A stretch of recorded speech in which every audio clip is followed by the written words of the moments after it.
Luc, tu es un enfant de la ville de Tarbes, tu as débuté le basket très jeune dans cette ville, au TCS à l'époque. Est-ce que c'est un rêve de gosse de jouer pour une équipe majeure de cette ville?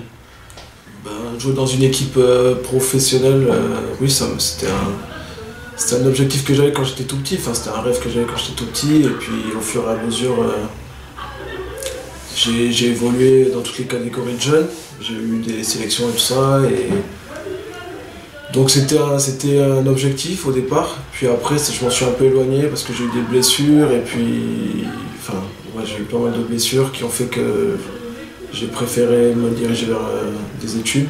Le fait que ce soit à Tarbes, dans ta ville d'enfance, ça a encore plus de saveur.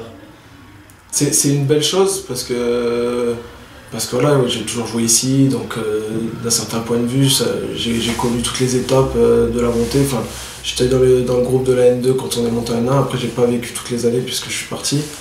Mais là, de pouvoir réintégrer l'équipe, c'est vrai que c'est quelque chose qui est plutôt cool. Après, je pense pas que au départ l'objectif c'était pas forcément de jouer pour Tarbes. Après c'est vrai que ça a une certaine saveur de pouvoir le faire dans ma ville natale.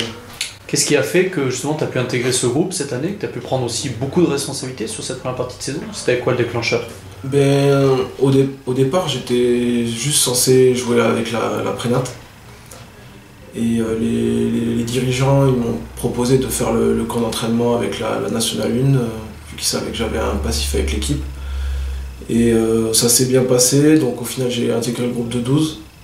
Et petit à petit, bon, il y a eu des blessés, et bon, j'ai réussi à gratter quelques minutes qui au final, après, pour moi c'était que du bonus, quoi. Je suis pas venu ici en conquérant pour dire je vais prendre une place ou quoi, je suis venu ici parce qu'on m'a proposé, j'avais le temps, donc je suis venu et à force j'ai progressé, j'ai réussi à gagner une place dans le groupe, quoi. Quel bilan tu tires de ces premiers mois de cette saison? Quel bilan tu fais de tes performances? J'ai que du positif parce que j'étais pas censé être là du tout. Donc c'est pour ça, c'était que du bonus pour moi. Et bon, bien sûr, après quand on est sur le terrain, qu'on fait pas des super performances, on peut être déçu et tout, mais d'un point de vue global, moi je suis très satisfait parce que voilà, comme je dis, j'étais pas du tout censé jouer là cette année. Et bon, ça s'est bien goupillé, quoi. Ah, tu as subi une blessure là, ce mois de janvier, tu es en train d'en revenir. Quelles sont tes sensations actuellement? Actuellement, j'ai encore quelques douleurs, mais bon, j'ai repris le terrain, donc c'est clair que ça fait du bien.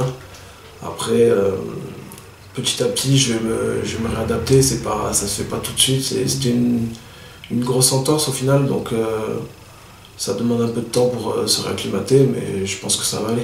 Donc tu parlais précédemment de ton double cursus, tu as suivi des études.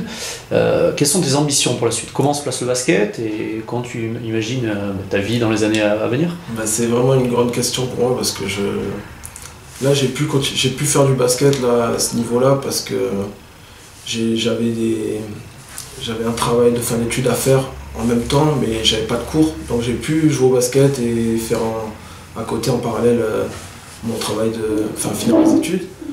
Mais du coup c'est une question que je me pose parce qu'à l'avenir, en étant kiné, je pense pas que ça soit compatible avec ce niveau-là parce qu'il y a beaucoup d'entraînement, ça crée de la fatigue, ça demande ce qui est du repos dans la journée. Donc je sais pas comment, je pense pas pouvoir combiner les deux, enfin à tel niveau et être kiné. Donc je pense que si je commence tout de suite à travailler, je vais devoir essayer de me diriger soit vers un arrêt du basket, soit vers un niveau qui est beaucoup plus bas pour pouvoir combiner les deux, quoi. Le basket, ça restera quand même un loisir quoi qu'il arrive? Je sais pas encore parce que j'ai d'autres passions entre guillemets, donc il y a des choses que j'aimerais peut-être essayer de faire. Mais non, c'est pas impossible que je continue le basket, même il y a de grandes chances que je continue, mais je suis pas encore certain de ce que va être mon avenir, quoi. Concernant la suite de cette saison, donc là il y a un déplacement au centre fédéral qui arrive, il y a aussi eu donc l'arrivée de Laure Savasta. Ouais. Quelle est la dynamique actuelle de l'équipe? Comment est-ce que vous vous sentez? Là la dynamique, d'après moi elle est très positive, tout le monde a envie de montrer les bonnes choses. Voilà, on va essayer de tout donner pour que le club il prenne de l'élan et qu'on puisse essayer de faire des séries de victoires et remonter au classement, quoi, parce que Comment on l'aborde ce match au centre fédéral? C'est jamais évident à aborder un match là, on l'a très sérieusement, enfin, on le prend très sérieusement parce que c'est une équipe qui a beaucoup progressé ces derniers temps et qui a accroché pas mal de ses derniers adversaires, surtout à domicile.